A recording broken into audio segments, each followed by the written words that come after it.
સુરતમાં હીરાને મંદીનું ગ્રહણ લાગ્યું છે। હીરા ઉદ્યોગમાં આવેલી મંદીને લઈ રત્ન કલાકારો આર્થિક તંગીમાં સપડાયા છે, જેથી રત્ન કલાકારોના આપઘાતના બનાવો પણ વધી રહ્યા છે। ત્યારે ડાયમંડ વર્કર યુનિયન રત્ન કલાકારોની બહારે આવ્યું છે। આપઘાત ના કરો, પહેલા અમને કહોના સૂત્ર સાથે હેલ્પલાઇન નંબર જાહેર કર્યો છે। 4 દિવસમાં 800 રત્ન કલાકારના ફોન આવ્યા હતા। 5 રત્ન કલાકાર આપઘાત કરવા જતા હતા। આર્થિક રીતે મુશ્કેલીમાં મુકાયેલા રત્ન કલાકારની મદદ કરાઈ હતી। બાળકોની સ્કૂલ ફી, મકાનના ભાડા, વ્યાજ લીધેલા રૂપિયા સહિતની મુશ્કેલી પડી રહી છે।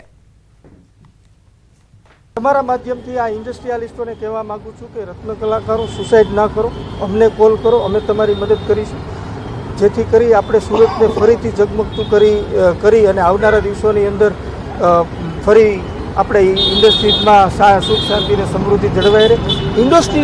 ઇન્ડસ્ટ્રીને પણ માલિકોને પણ વિનંતી કરવા માંગુ છું, તમારાથી થતી મદદ આ રત્ન કલાકારોને કરો। આજે ખરાબ સમય છે, રત્ન કલાકારોની તમારા મદદની જરૂર છે। બસ ભાઈ ટાકને અમારી મદદ કરી, અમારે છેલ્લા 15 દિવસથી પગાર નીકળ્યો, બાકી શેઠિયા લોકોએ અમને લબડાવતા છે અને છેલ્લે અમારા બૈરી છોકરા ભણતર, સ્કૂલ, કોલેજ એ બધું જોવું પડે, સંબંધી જોવા પડે। આમાં મોંઘવારી એટલી મોટી છે કે મોંઘવારીમાં અમારાથી સુરતથી નવસારીથી સુરત અમે ટ્રાન્સફર કરતા। અમદાવાદમાં જાહેર રસ્તાઓ પર ધાર્મિક સ્થાનો જેવા કે મંદિર, મસ્જિદ, ડેરી વગેરેને તોડવા માટે એએમસીએ નોટિસ આપી છે। ધાર્મિક સ્થાનોને નોટિસ મળતા ધાર્મિક સંગઠનોએ તંત્ર સામે નારાજગી વ્યક્ત કરી છે। કમિશનરની અધ્યક્ષતામાં મળેલી સંકલન સમિતિની બેઠકમાં ભાજપ તેમજ કોંગ્રેસના ધારાસભ્યોએ વિરોધ નોંધાવતા કહ્યું હતું કે આ રીતે ધાર્મિક સ્થળો દૂર ન કરવા જોઈએ। ધાર્મિક સ્થળો સાથે લોકોની લાગણી જોડાયેલી હોય છે, ત્યારે કમિશનરે કહ્યું કે ધાર્મિક સ્થળોને અન્ય સ્થળ પર સ્થળાંતર કરવા લોકોને અપીલ કરીશું, તેમજ ગેરકાયદે હોય તેને દૂર કરાશે। જે લોકો જેના પાસે કોઈ પુરાવા નથી, જે કોઈ પણ જે નોંધાયેલા કોઈ ટ્રસ્ટના અંદર નોંધાયેલા નથી, એવા અલગથી કાઢવામાં આવે। જે ધાર્મિક સ્થળો છે, મંદિર, મસ્જિદ કે ચર્ચ કે કોઈ બી બીજા ધાર્મિક સ્થળો, એને અલગથી કાઢવામાં આવે। અમદાવાદ મ્યુનિસિપલ કોર્પોરેશન જેટલી મદદ થાય એટલા પુરાવાના આધારે કોર્પોરેશન એમને મદદ કરશે। અને જે જૂના છે, રામતળમાં 100 વર્ષ જૂના મંદિરો છે, એને કશું નહીં થઈ જાય, એને કશું કરવામાં નહીં આવે। રોડ લાઇન ઉપરના જે મંદિરો છે એને રિલેક્સેશન એટલે સાઈડમાં આપશે, અને ના થાય તો જ ડિમોલેશન કરશે। એટલે એને 3 વિકલ્પો આપ્યા છે, અને એ મારી દ્રષ્ટિએ લગભગ બધા જ મંદિરો અને ધાર્મિક સ્થાનોમાં આમાં સમાવેશ થઈ જશે। 2010ના નિયમ પહેલાં જો કોઈ વ્યક્તિ સરકારી જમીન પર હોય અને એને એના અધિકારો મળી જતા હોય, તો જે ભગવાન 2010 પહેલાં કે 1947 પહેલાં એ જગ્યા પર હોય તો એ ગેરકાયદેસર કેવી રીતે કહેવાય? અંબાજીમાં ઉમટ્યું ભક્તોનું ઘોડાપુર। ગુરુ પૂર્ણિમાના દિવસે ભક્તો પહોંચ્યા અંબાજી મંદિરમાં। ભક્તોની લાંબી કતાર। અંબાજીને મંદિરને ફૂલોથી શણગારાયું હતું। મંગળા આરતીમાં મોટી સંખ્યામાં ભક્તો પહોંચ્યા હતા।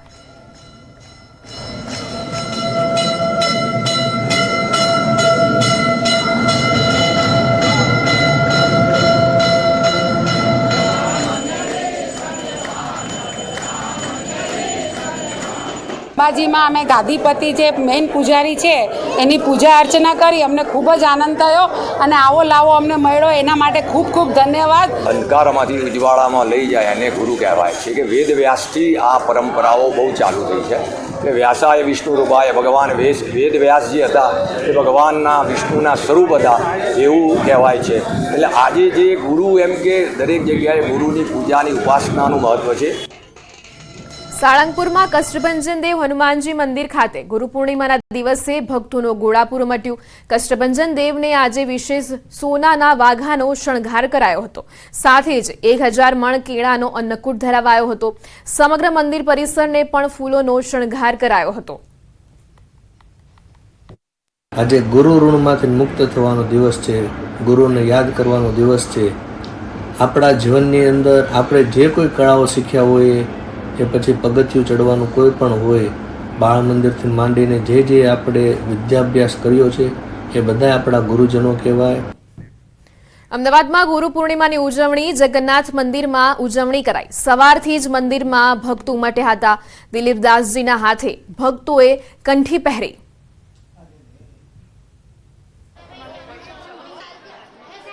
ગુરુ પૂર્ણિમા મહોત્સવ જગન્નાથજી મંદિરમાં પણ પ્રતિવર્ષ ઉજવાતો છે. ગુરુ પરંપરાની આ ગાદી રહેલી છે. અનેક ભક્તો દ્વારા આસ્થા અને શ્રદ્ધા ગુરુ કૃપા હિ કેવલમ આપણા સનાતન ધર્મની આ એક પરંપરા રહેલી છે અને આદિ અનાદિકાળથી આપણી આ પરંપરા ચાલતી આવી છે.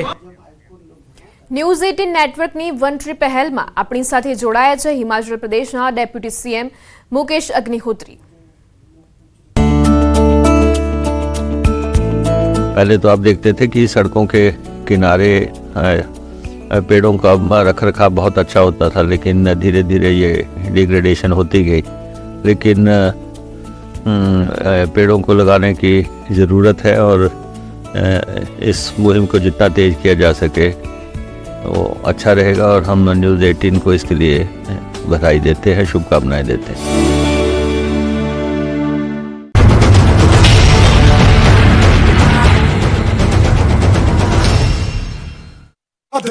પોરબંદરમાં આકાશી આફત વરસી. ચિકાસાથી બાંટવા તરફ જતા સ્ટેટ હાઈવે પર વરસાદી પાણી ભરાતા જળબંબાકાર જેવી સ્થિતિ. સ્ટેટ હાઈવે સાથે જોડાયેલા અંદાજિત 45 જેટલા ગામો થયા સંપર્ક વિહોણા. પોરબંદર ખીજડી પ્લોટથી છાયા ચોકી તરફ જતો રસ્તો પાણીમાં ગરકાવ. રસ્તા પર ઘૂંટણસમાં પાણી ભરાતા નદીઓ વહેતી હોય તેવા દ્રશ્યો સર્જાયા. પાણી વધી જતા બેરિકેડ લગાવી રસ્તો બંધ કરાયો.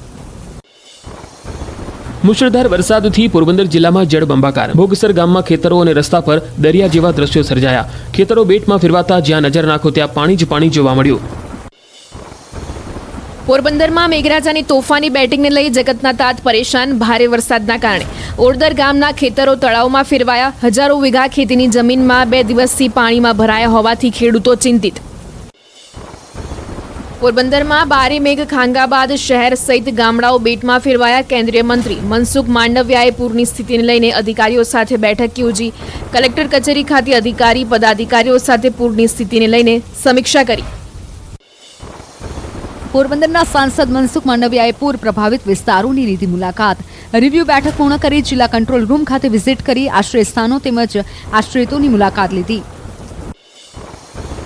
પોરબંદરમાં અનરાધાર વરસાદથી સ્થિતિ વણસી. ધોધમાર વરસાદ બાદ હજુ પણ અનેક ઘરોમાં ભરાયા છે વરસાદી પાણી. પૂરની સ્થિતિને લઈને ધારાસભ્ય અર્જુન મોઢવાડિયાએ આપ્યું નિવેદન. 50% વિસ્તારોમાં વીજળી નથી.